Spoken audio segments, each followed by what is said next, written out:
Mike Owens with Inside Fighting here, joined today by Brandon Royval, who returns to action October 12th, facing Tatsuro Taira. Brandon, always a pleasure, my man. How are things with you today? Hey, I'm doing good, man. Yourself? I'm very well. Thank you for giving me some of your time. How are your emotions ahead of your return? I'm actually just excited. I feel like I have a really good recipe to go win this fight. And like I said, it's been a minute, so I wanted quick turnarounds. I thought I was gonna have like 3 or 4 fights this year, and really just didn't have that. So just happy to be back. That's what happens when you get to the top of the division, though. You've got to be more strategic with your matchmaking, so the right next fight makes sense and all of that, I suppose. Yeah, I guess so, but it would be cool to have more. Obviously this takes place at the Apex, but it is also a main event. So where do you stand on fighting behind crowds, but also being the main event of the evening? That was a strategic move because I think I could have got put on that Noche card, to be Mhm. honest. One of my friend, my coach and my friend that was getting married, but I want 5 round fights. I Mhm. think I'm the number one ranked, so it's like any fight with me should be somewhat of a title contender, and I think every title contender should be a 5 round fight in my opinion. So I want 5 round fights no matter what. I always do better, even like when I'm like doing like strength and conditioning workouts. I always do better in like the last three, the last four. Um, that's always just kind of been me. I've always been kind of a little bit cardio, and it just took me a while to get my feet started. And yeah, I kind of feel like that's just no difference with this. Just I like 5 rounds. Do you think that's a physical advantage, i.e., like you just have a better cardiovascular system than everybody else, or do you think that's something up there with the mental where you can just push where other people maybe can't? Oh, I think it's more mental than anything. I've always thought that is, never been like, I mean, I always just been able to kind of push, and I feel like that's always kind of been something that I've had. And you may say it's a cardio thing, but I always just thought it was a mental thing of just like I remember the first time I ever like done well in cardio. We were doing some like team thing when I was younger, Mm. and there's 2 kids on my team that did cross country. And I remember I was like, I am not letting them beat me. And I remember after that, like I just kind of stuck with them the whole time, and then gassed them the last kind of mile or whatever it was. And I remember just thinking, I'm like, see, like I'm not fast, I'm not any of that, but I knew mentally, I was like, I was planning on losing to those 2 guys, and kind of just set my like mind state then, where I was like, all right, well, if we're going long distance, I'm gonna be there always. Mm. I love it. We'll be back to the video in just a second, but first, the NFL season is in full swing and Inside Fighting has partnered up with our friends over at DraftKings, an official partner of the NFL, to bring you all an amazing offer where right now, new DraftKings customers who sign up using promo code Inside Fighting can bet $5 and receive $200 in bonus bets instantly.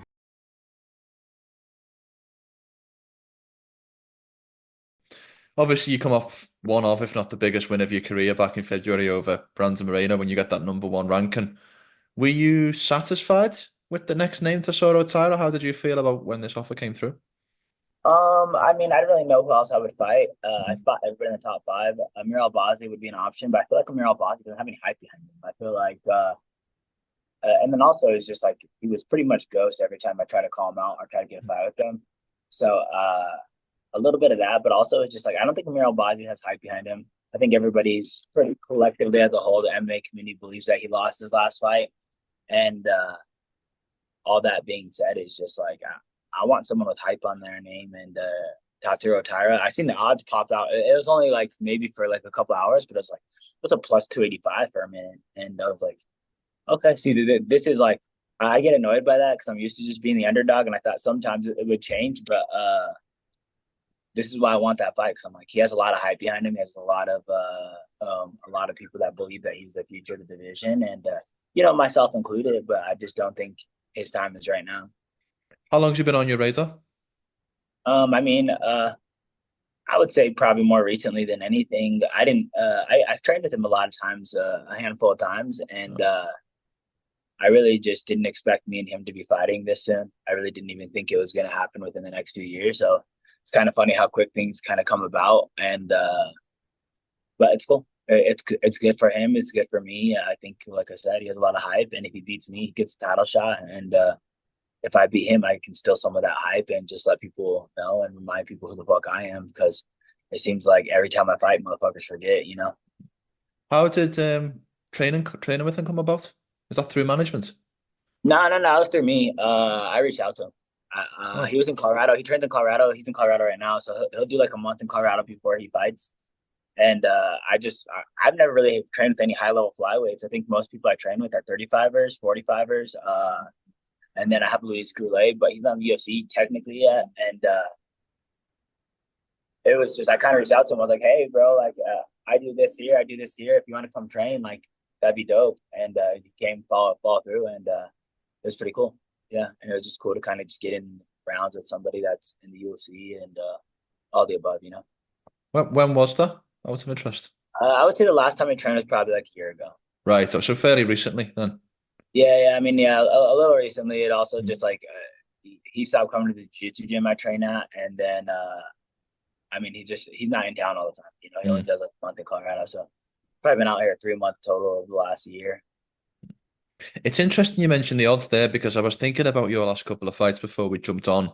You obviously have the Pantos, you fight in December where the title's on the line. Then you have the short notice against Moreno in February where you're fighting a former champion. It's felt like there's been so much to gain for you in these last couple of fights. Obviously a title and then be able to defeat a former champion as you did last.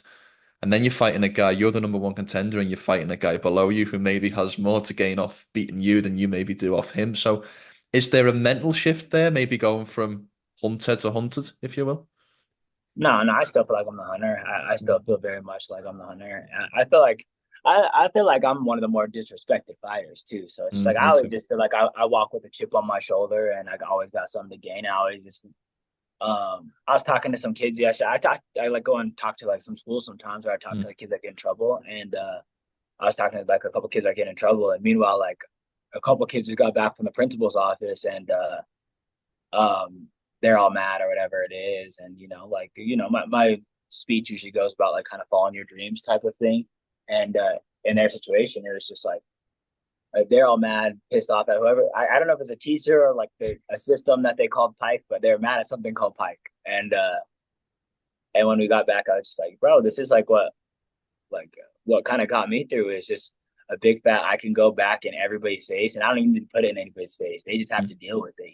But everybody who didn't believe in me and the way coming up, everybody told me that I should quit and get a normal job or go to college or something like that. And it's like I can kind of put it in their face without putting in their face because they have to see me. You know what I'm saying? Like they have Mm. to see my post, they have to see all that stuff. Where it's like it's in their face. And it's like take your little lessons, take whatever. Like if you're getting in trouble or it seems like someone's out to get you, take that as a little life lesson and know in 5 years, 6 years that you'll come back and put it in their face and be like, you know what, you didn't believe in me, but this is who I am now. And I always feel like I got a lot of that going on in this MMA community. Is I feel like a lot of people think I suck, and it's like, bro, I'm number one in the world. I'm one of the more well-rounded fighters in the world. I submit people, I knock out people, I outstrike people, I box boxers. I went Mm. and boxed Moreno out. Like Moreno's a boxer. I went and boxed him up the whole entire fight, 5 rounds.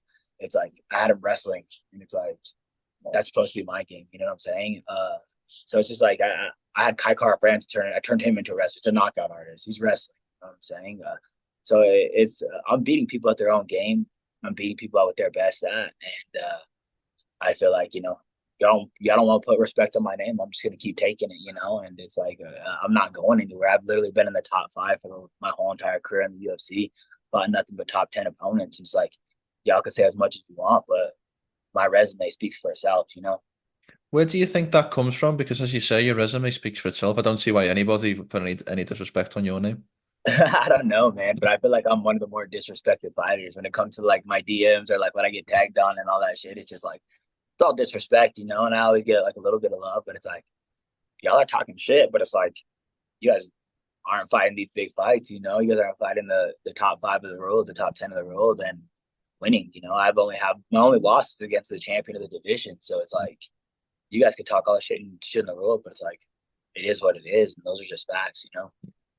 You've obviously got that number one ranking next to your name.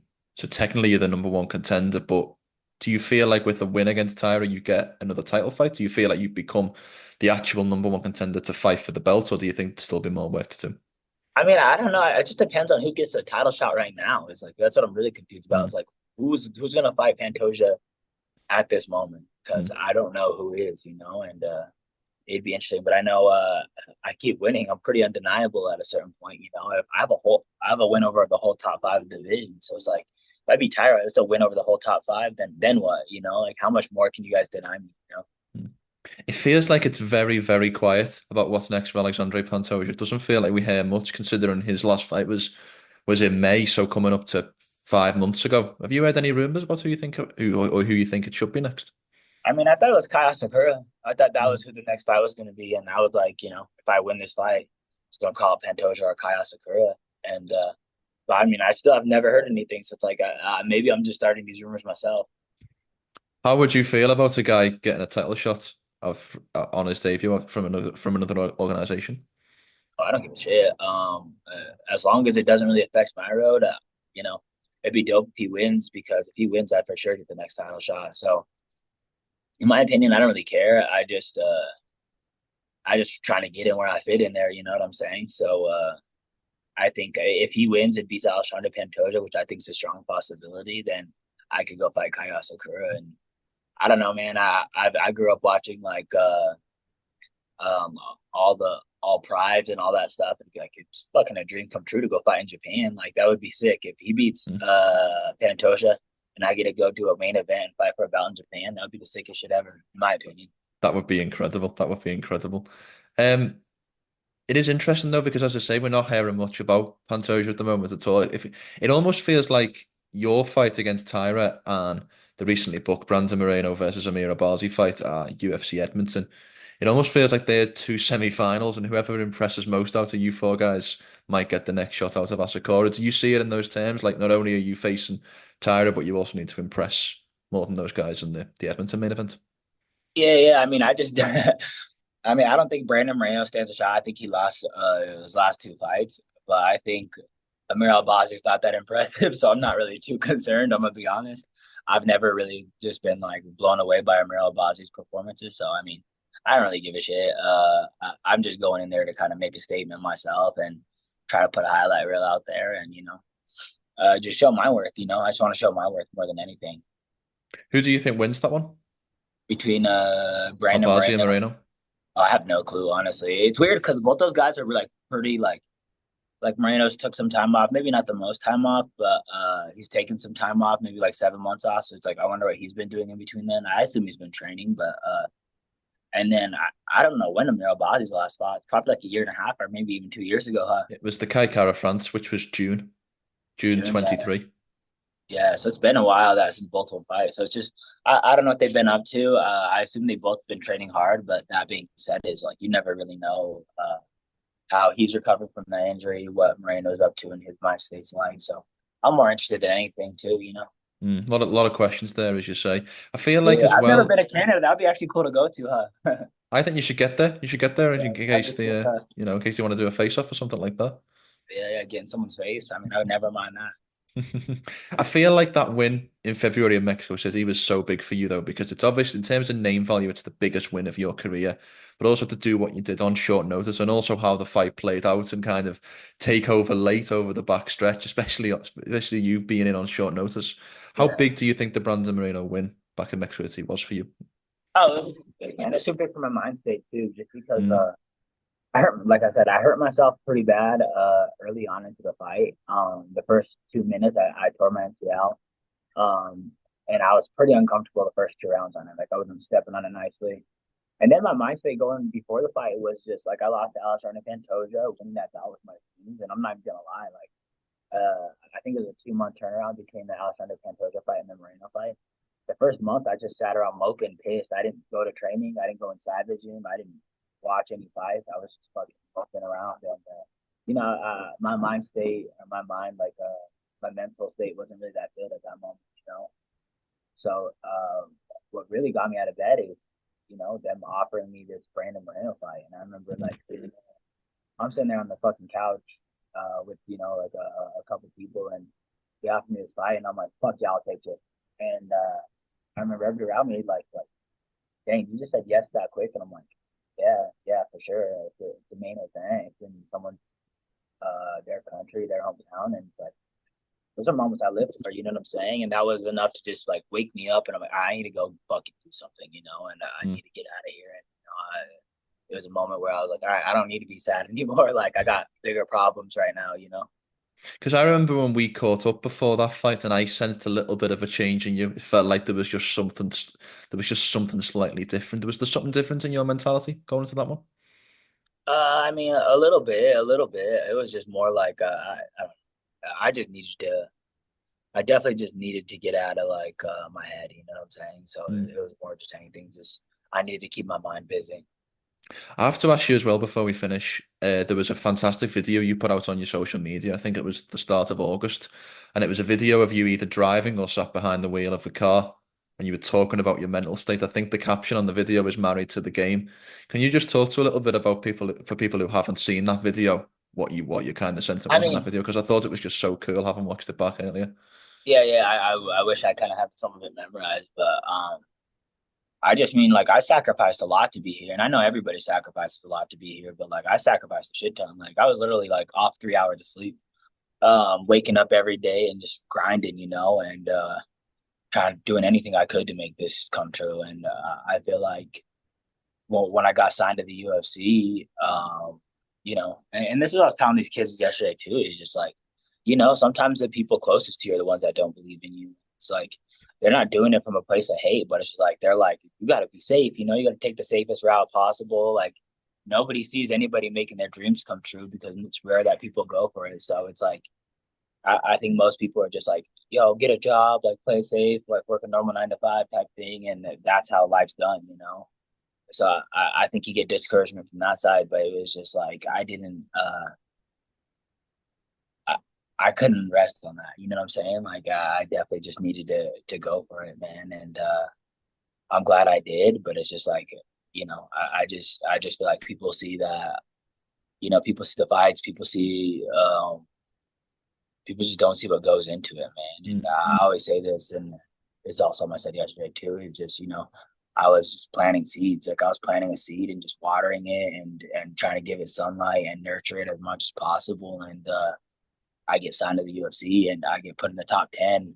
And people are like, "Wow, wow, man, you're an overnight prospect." And I was like, "This isn't overnight. It doesn't seem. It seems like it's overnight, but this Mm. was something I watered while nobody was looking for years, you know, and you know, I watered it quietly and just believed in it, and it sprouted quickly, but it's not that there wasn't work put in underneath the roots, you know, the roots needed to solidify to grow, and I always just feel like that. Inspirational stuff. Well, last question from me, brother, and thank you so much for the time. Give me a walkthrough of how you see fight day playing out in your perfect world. So on October 12th, in a perfect world as you imagine it, happens when you wake up in the morning to when you go to sleep at night. When I wake up, probably have like a small breakfast, chill most of the day, watch movies, hang out with my team, and you know, when it comes to fight time, I always get more dialed in once it's that time, and start hitting mitts. Hopefully, I look fresh on the mitts, look as good as possible. Um, they call my name, I shit. They call my name, tell me I'm on deck. Probably gonna shit bricks for a little bit and accept my fate. And my walkout hits. I walk out there. I love my song, so it always calm me down a little bit. And then once I hit that walkout and to get inside there, just trust my instincts, man, and hopefully I could go find a kill in there, and you know, hopefully me and Tyra both end safely in there and impressively in there, and you know, get back to our. It'd be good to get back to training with him. So, um, you know, and then I don't know if I have a post fight speech plan, but I definitely try to navigate my way to a title shot again. So we'll go that way. I love it. Well, look, Brandon, always good catching up. Great to see you back in this big fight. Have a great and safe rest of camp and best of luck for the fight. Thank you, brother.